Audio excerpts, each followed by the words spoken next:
Hi, Esther. I don't hear you at all.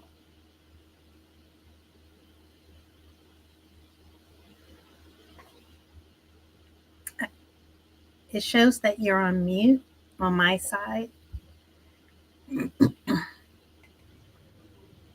I think I might just have to take that introduction again. Yes. And then I do have some slides that I wanted to share. Yeah, So, that's fine. You can display the slides. If you just click on your hand and then I'll bring you on board to share the okay. slides. All right. Thank you. Okay, just send this. Hi, Journey Experts. Thank you for joining this month's webinar. I know that for some of you it's afternoon, for others it's evening, and for some it's midnight. So, whenever and wherever you're watching this, I hope that you're having a great day.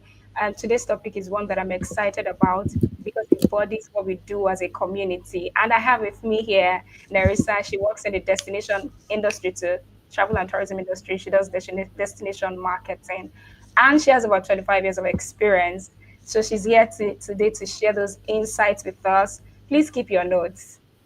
Yes, Nerissa, please introduce yourself. Uh, yes. Oh, wait a minute. I'm also trying to share my screen at the same time.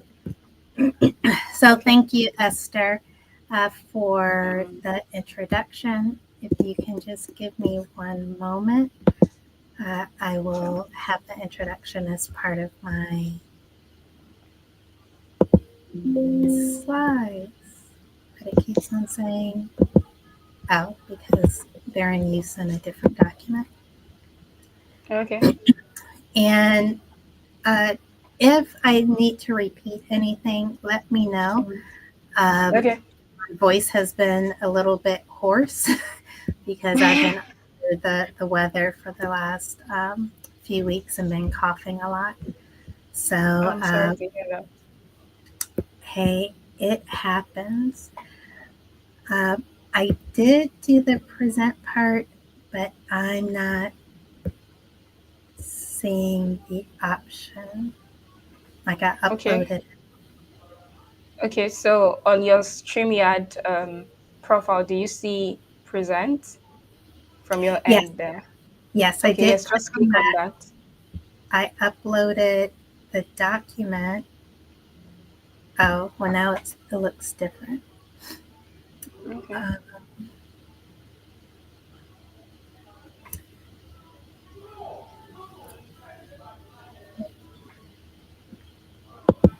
Yeah. Okay. So I'm going to add that document to stage now.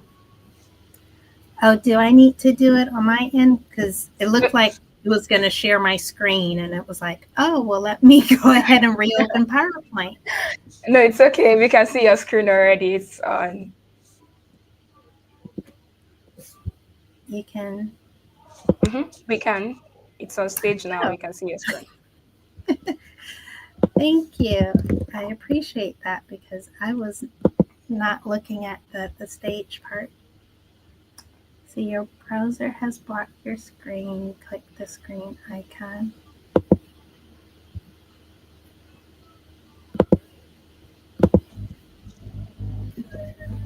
Okay, and so let me just get started. Sorry to StreamYard is newer for me. So, and so as Esther had mentioned, I am Nerissa Marbury, and I'm very happy to be here. And I thank you, Esther Kinsella, and anyone else who has supported her in coordinating these events. Um, oops. For anyone, if you have any questions, Q&A will be at the end. However, if you have a burning question, definitely let Esther know because I don't know how I will know, and I will answer them sooner. Uh, but before we get started, as Esther said, you may be curious as to who I am and want to know a little bit more about me. So, Mm. I am a person who has a love for learning and a passion for travel. My first international trip was to Canada at the mere age of 4 or 5. And my first trip by airplane wasn't too long after that. And I've been traveling the US and the world ever since, visiting over 40 countries and 60 continents. Um, I am founder and CEO of One Epiphany. Since 2010, the One Epiphany team and I have worked across different industries. However, what brings us most joy is advising business and marketing leaders in tourism, B2B, and technology industries. And we have partnered with business leaders like yourselves who want my team and me to develop sound marketing strategies that remove their marketing, that remove any obstacles that's blocking their economic growth. As we proceed, you may see on my background or on this slide as well that there are or is a QR code. Feel free to scan it if you want to find ways for us to stay in touch. In a much more extended version of this presentation, I would go through these 3 bullets. However, for this audience, we are just going to focus on the 3 marketing channels that you should invest in sooner rather than later. So as you already know, modern travelers rely heavily on the internet to plan their trips and to make informed decisions. So building a strong online presence is essential because it promotes destinations and links people to places and things they want to see and do. If you're not online, how can you be discovered by those who have yet to know you? Recent data shows that there's an even split between travelers who spend less than a week researching their trips and those who spend several weeks or months before booking a trip. From the start of this research to booking, travelers encounter multiple digital touch points. We know this journey is not linear, and this is where this messy middle comes into play, where people explore and evaluate. This is where they seek out inspiration, they research attraction details, consider the reviews and compare prices, recognizing the power of digital marketing can really help you engage potential travelers at each touch point of their journey and convert them into visitors. So let's explore a little bit more about the digital strategies. This may be a little bit tiny, but in reality, the world of digital marketing is big, vast, and can be complex, confusing, and overwhelming to some. As you are looking to create a digital strategy, this diagram shows almost everything you could possibly do. But luckily, you don't need to jump into all of these areas in order to be successful. But you need to do some of them. And there are 3 areas where you ultimately want to invest the most time, resources, and money to lay a solid foundation, whether you are just starting out or reinforcing what you have already been doing. Some marketers will say focus on this channel or on that channel, telling you to focus on ads, influencers, social media, lead generation, or some other marketing channel. However, I advise you to take a step back and see what you can do to move the needle with the available resources you have today.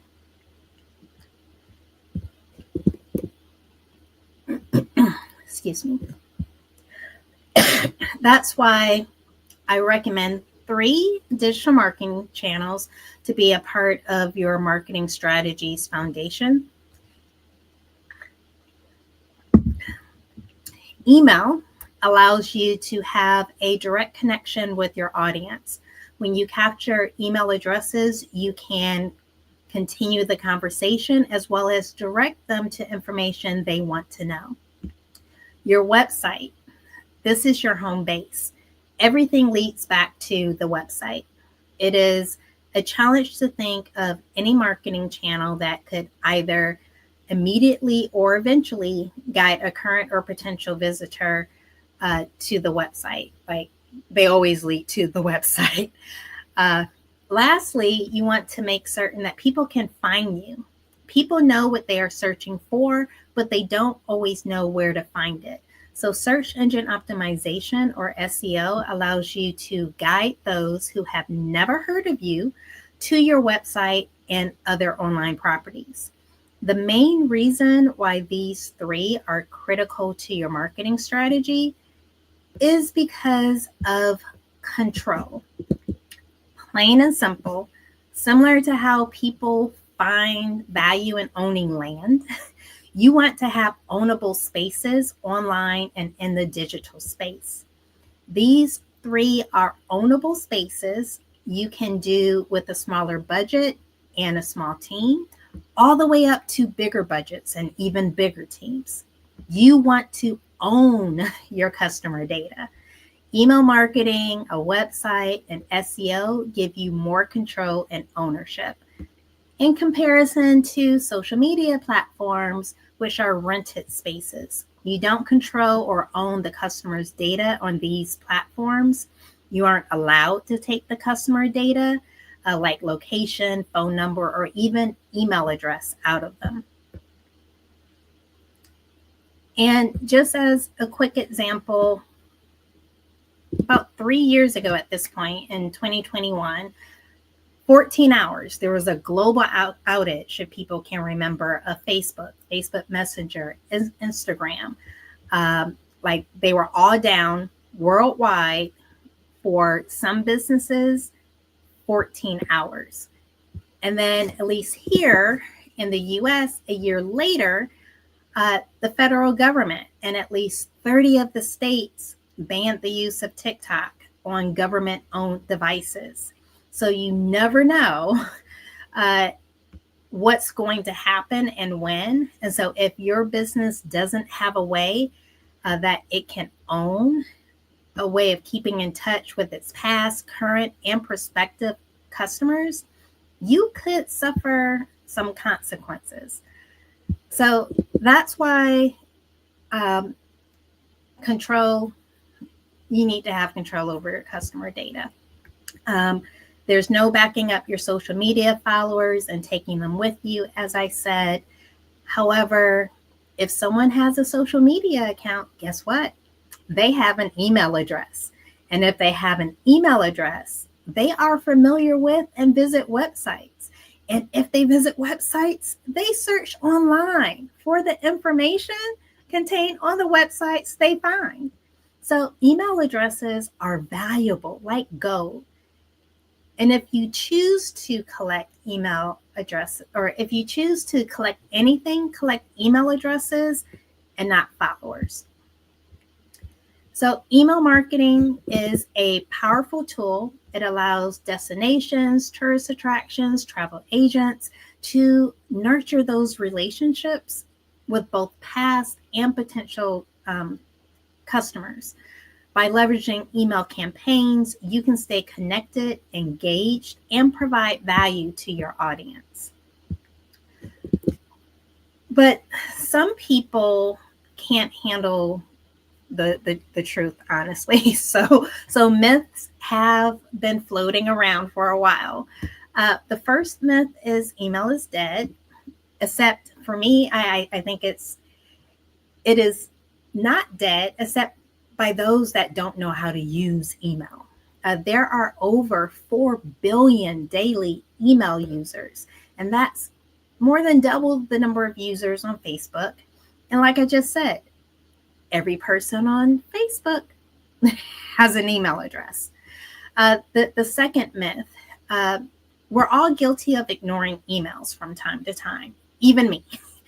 However, you typically don't ignore the subject lines. So even though you don't open up every email that you receive, you still skim the subject lines just to see what's there.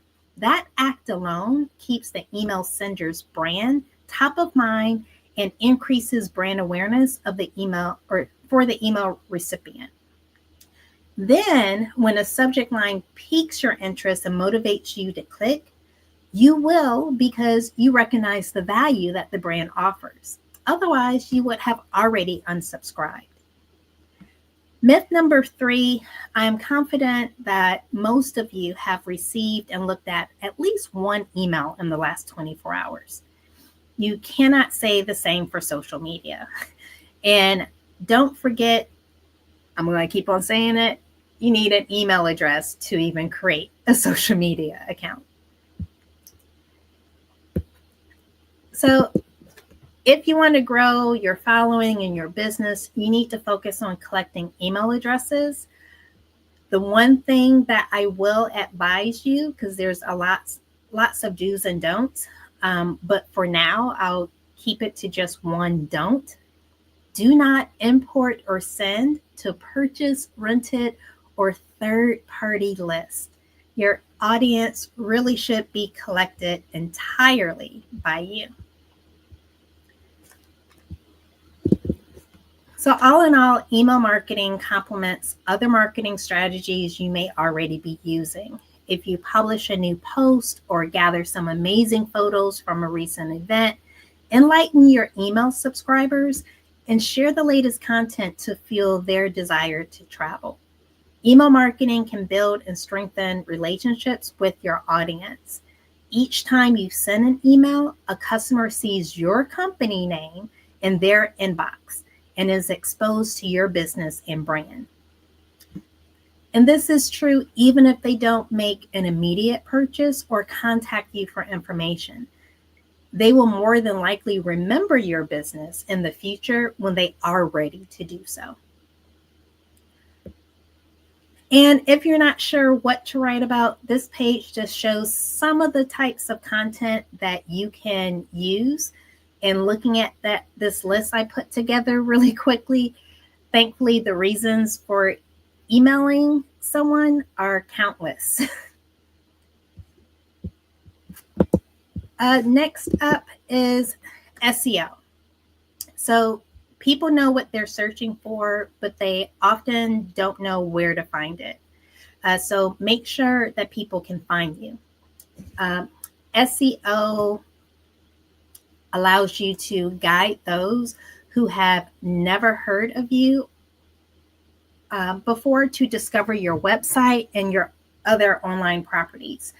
Implementation of SEO strategies will improve your business's online visibility and rankings overall. And so some of the myths that's related to SEO, with myth 1, your SEO might not light the world on fire right away, but soon you will start seeing benefits. And if you stick with it, you can build on that momentum. Yes, the top spot on Google or Bing is nice, but it is still great to be ranking anywhere on the first page. That's better than not ranking at all. For myth 2, you may hear some say that search engines like fresh content, and that leads you to believe that you must update your website content daily. Putting a few quality blog posts is always going to be better than putting out a bunch of mediocre blog articles.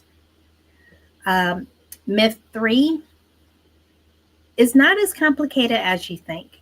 What you're doing is demonstrating user value, and that's what Google and every other search engine is ranking. People think that Google's ranking websites because they have a keyword in them, but Google is really ranking websites in which they can see the user's value or the website's value to the user. I have gone through examples in the past, but because of time, I won't do that today. But I do want to just repeat one more time that SEO is for the person who knows what they're searching for, but they don't know what they're looking for. Remember that messy middle diagram that I'm showing? Because Google gets trillions of searches per year, and 95% of those clicks are from searches that are attributed to the organic or unpaid search results. Organic search is important because it can bring targeted and free traffic to your website, which is why interest in SEO has been growing and growing year after year. Excuse me. And this is from a 2023 report, but it still is about the same even in the current year. The travel and hospitality industry gets roughly 35% of overall web traffic from organic search. On average, that's 1 in 3 website visitors to a domain come from organic search. And if you are able to read the small print, you'll see that People Also Ask ranks high for the travel and hospitality industry. This fact speaks volumes and should motivate you to include the answers to the most common questions and any related questions in your online content on your website. Also, local SEO is a huge boost for your website traffic, email subscribers, and other marketing channels as well. And there's even a small percentage related to optimizing your images on your website or other media for search purposes. And I can share more during Q&A if there are specific questions. As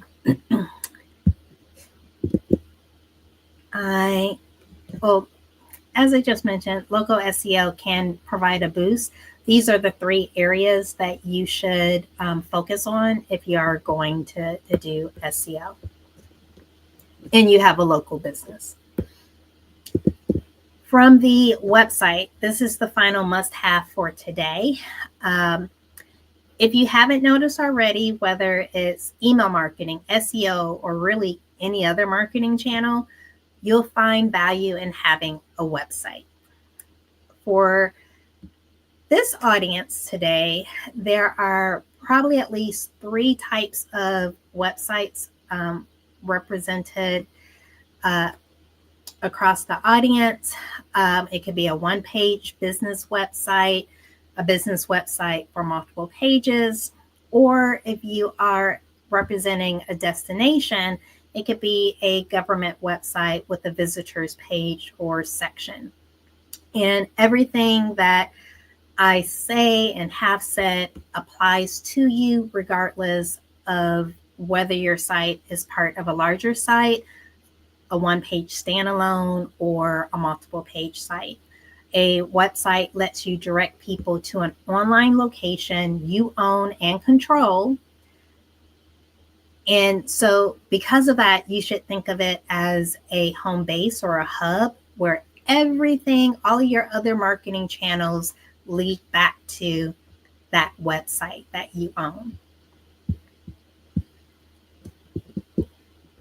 And so the 3 myths for a website. Myth 1, a social media profile or page is not a business website. But a website can be connected to a social media profile and so much more. Websites allow you to provide more specific and reliable information and are seen as the official source for a destination or business. And so your website is your primary information hub for residents, travelers, the business community, and visitors alike. Myth number 2, if you're putting together a visitor's guide or helping one of your clients do that, Um, it's not a guide or a website, and it's yes and a website. So it's not either or, it's and. So you have a guide and a website.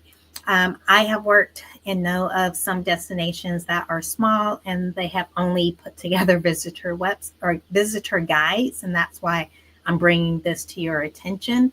A visitor guide is a good source for exposure. However, you can only say so much on its pages.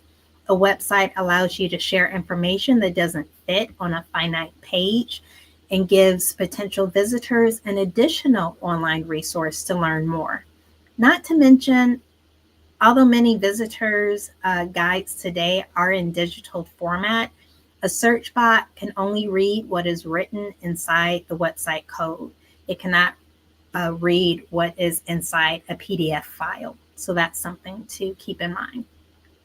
And the last myth about you not needing a website, if you haven't figured it out by now, you do need a website. It makes you look less credible when you don't have one. Tourists are traveling everywhere, and one of the reasons why people will choose one establishment over another is because one has a website and the other doesn't. A website allows you to be visible in lots of different ways. It allows you to be visible on social media, on Google business profile, and on other people's websites. So just keep that in mind.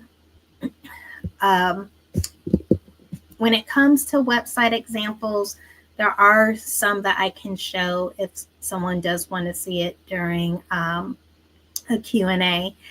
But across multiple industries, whether it's tourism, travel, hospitality, or something completely different, websites are among the stickiest of touch points throughout the customer or decision-making journey. It allows you to hang up your digital shingle and share what's most important for your customers to know. A website is the best way to do that online. And considering that many people make online transactions every single day for the first time, and this was even more so during the pandemic, it is even now more important than ever to deliver an excellent online experience. And it really doesn't have to be super complicated for you. If you have a limited budget or no technical skills, consider an almost done for you content management system. Many of you may already be using Wix or Squarespace. However, if you do have a little bit more tech savvy or willing to hire someone, I definitely recommend using a WordPress.org website, because it just allows for so much more flexibility in the future for your business to grow online. So with that being said, I just want to take a moment to connect the dots a little bit for you. But really, in today's dynamic environment, digital marketing is a game changer for destination and travel marketing. It offers unmatched opportunities to reach audiences at a fraction of traditional advertising costs. This is one of the reasons why I want to emphasize that although these three channels are critical at a foundational level, you do not necessarily have to have all three of them up and running from day one. You can always phase in these core ownable spaces as your time and resources permit. However, like the Avengers from Marvel Comics, these three channels are more powerful when they are working together. When a visitor is on Google researching or searching, they come to your website. They can sign up to your email, and now you have the ability to continue to communicate with them. in essence, you have created this really streamlined and optimized pathway for visitors who are searching to discover your website and get into your email list. From a search perspective, people don't know you and need a way to discover you. That's the power of search. Email, even if you do not have a website, you should always be collecting email addresses. This is also true even if you don't even or actively use email marketing. Collecting those email addresses will allow you to immediately begin email as a marketing tool when you are ready to share an update, start a conversation, or guide a subscriber to the website for information they seek. And that website, your website is central to your traditional and digital marketing strategy. It connects to your search strategy, your online advertising, your social media channels, and so much more. So once again, I am Nerissa Marbury, founder and CEO of One Epiphany LLC, a marketing solutions company. We are your trusted advisor who provides you with curated strategies to remove those obstacles that's blocking your business growth. And if you have questions, I'd love to answer them in whatever time Esther says we have left. And if you scan that QR code, you can schedule an introductory call or book a Spark session with me, which is just a private 45-minute consult where we can discuss possible solutions that are specific to your specific concern or issue. So thank you, Esther, for having Thank you so much.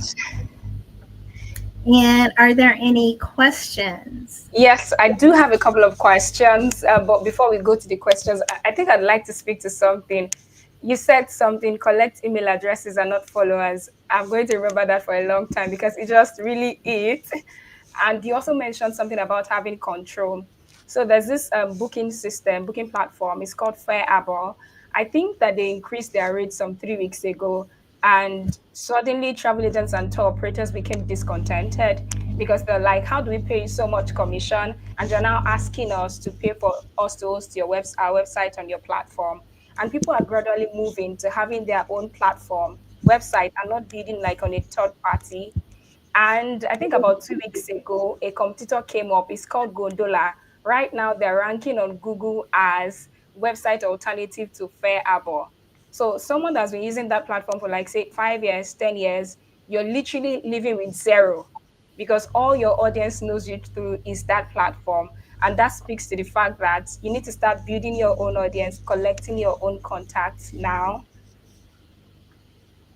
And one other thing that you said that really stood out for me, because with travel agents and tour operators, one of the things I've also observed is that they have tons of content on experiences and destinations, not on the questions that people are asking. So some gems there. Thank you so much. You are welcome, Esther. I love your recap or your highlights. Okay, so we go to the Q&A now. I have a question here. Maybe after we answer that, then we can have one more question from the people joining live. So this Mhm. person is Daniel Umbugwa, and it says, "How best do I improve bookings based on my region?" So this person is in Kenya. They have a tour company in Kenya, and they're asking that what's the best way for them to improve bookings in that region. Oh, there's so many ways that you can do it, assuming that you have a website because you say booking, so they have to book someplace. This is where I would recommend SEO as a way for people who are not aware of your company, Daniel, to find your company. And also, I would recommend email marketing because if you have existing customers, the best way to get new customers is referrals from people who really like the work that you have already done. And so, this is where email marketing to your past customers, reminding them of the services that you have provided and encouraging them to share your email with others who may be looking to book within uh, the Eastern Africa area as well, or Kenya if you're just doing the country alone. Esther, is there anything that you would recommend based on your knowledge that you would add? Yeah, I mean, for Daniel, I think that the first thing would be that what has he been doing that is working for him? So, because if I believe in doubling down on whatever is already working. So, if he has a website and that has been working, then it might be time to do some SEO or maybe some local SEO. That way, he will be able to optimize that platform better. So, I think the first thing is in figuring out what has been working. Yeah, I absolutely agree with you on that as well. Is one of the things I always tell my clients is you don't necessarily have to start something new if something that you already been doing has been working great for you. Because sometimes when you dilute your efforts, you end up focusing in the wrong area versus doubling down, as you mentioned, Esther, Mm. into the channel that has been working amazingly for you. So I agree with that as well. Yes. Let's see if we have another question. Okay, so this person is asking the difference between SEO and local SEO. Would you be willing to share some insights on that? Yes. So search engine optimization comes in different flavors uh, or variations.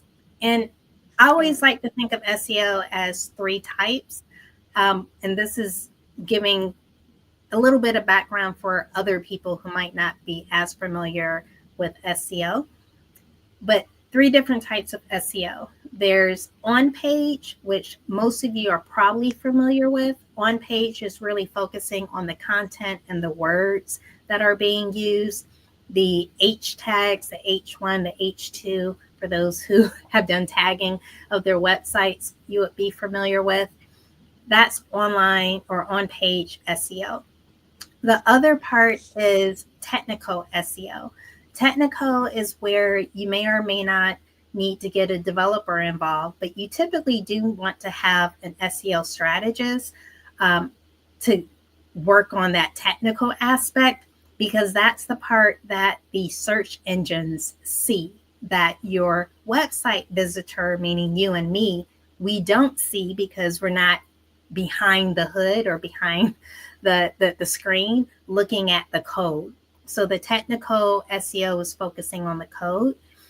And then there is off off page SEO. Going, what's the third one? How do I describe it? Off page SEO.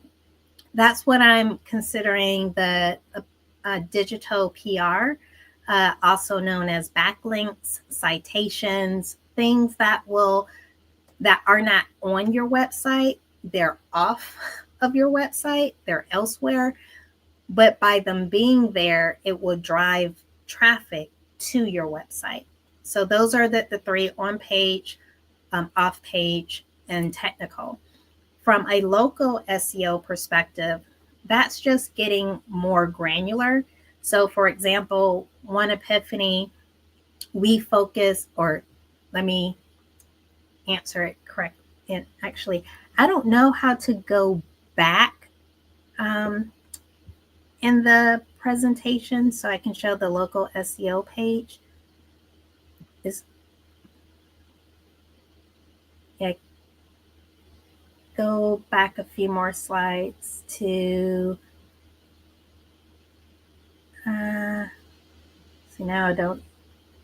Okay, so you have to go forward, or I can probably do it from here. Okay, this is local SEO. So, from a local SEO perspective, if you are geographically restricted with your business, so for example, Daniel was saying that he books within a specific region, that's where he would leverage SEO or local SEO. And it would be really important when you're talking about name, address, phone, if you have different locations, like different offices for your business in within that region. So you may have something in Kenya, something another office in Uganda, something in Rwanda, etc., because it's all in the same region.